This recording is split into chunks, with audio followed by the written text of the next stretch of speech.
André Denault is one of the speakers together with Stéphanie Jarry.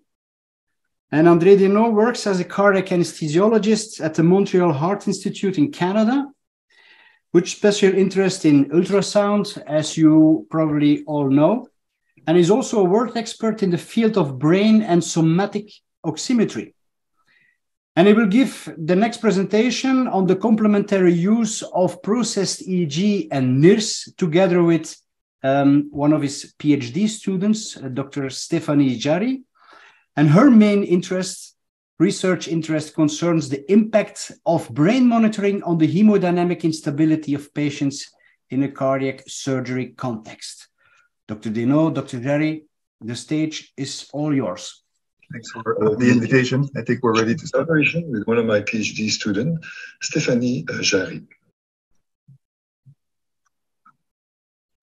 My disclosures are shown here. And I'm supported by the Montreal Heart Institute Foundation.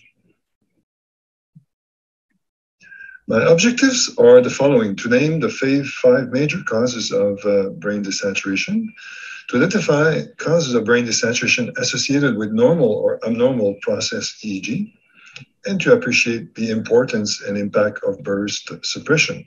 Finally, at the end of the lecture, you'll develop an approach using oximetry and processed EEG.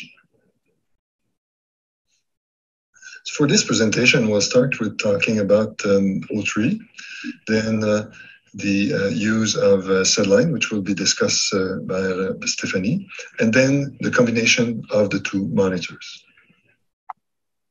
First, brain oximetry.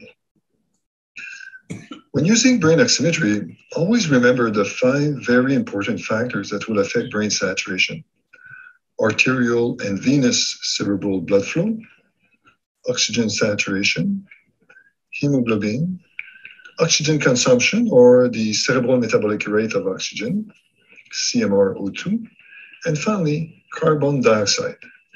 All those elements are interrelated, and the final number you will see is often a result of a single or a combination of factors. In this review article reported in March 2021, we describe how regional oximetry values are obtained.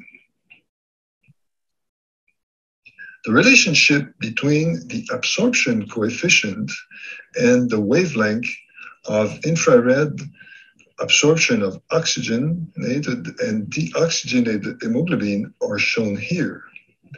Because the absorption is different, their change over time can be respectively identified and displayed on the 2nd generation NIRS or O3 monitor. Final value is the result of the proportion of oxygenated hemoglobin over total hemoglobin, which is the sum of the oxygenated and deoxygenated hemoglobin combined. So how do we interpret these components derived from the O3, the pink, the red, and the blue value? The delta CHBI is a measure of the change in total hemoglobin, which is the sum of the delta oxyhemoglobin, a measure of relative change in oxygenated hemoglobin, and the delta HHBI, which is a measure of the relative change in deoxyhemoglobin. In other words, brain saturation will be a function of the delta oxyhemoglobin in the numerator divided by the sum of the delta oxyhemoglobin plus the delta deoxyhemoglobin, or the delta CHBI.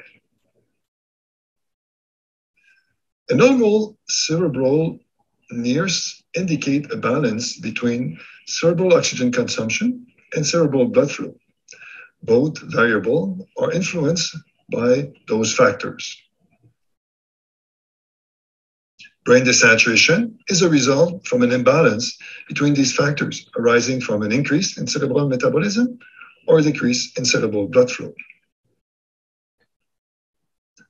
This is a recent article that we have published in ANA on the early detection and correction of cerebral desaturation using the non-invasive oxyhemoglobin, deoxyhemoglobin, and total hemoglobin.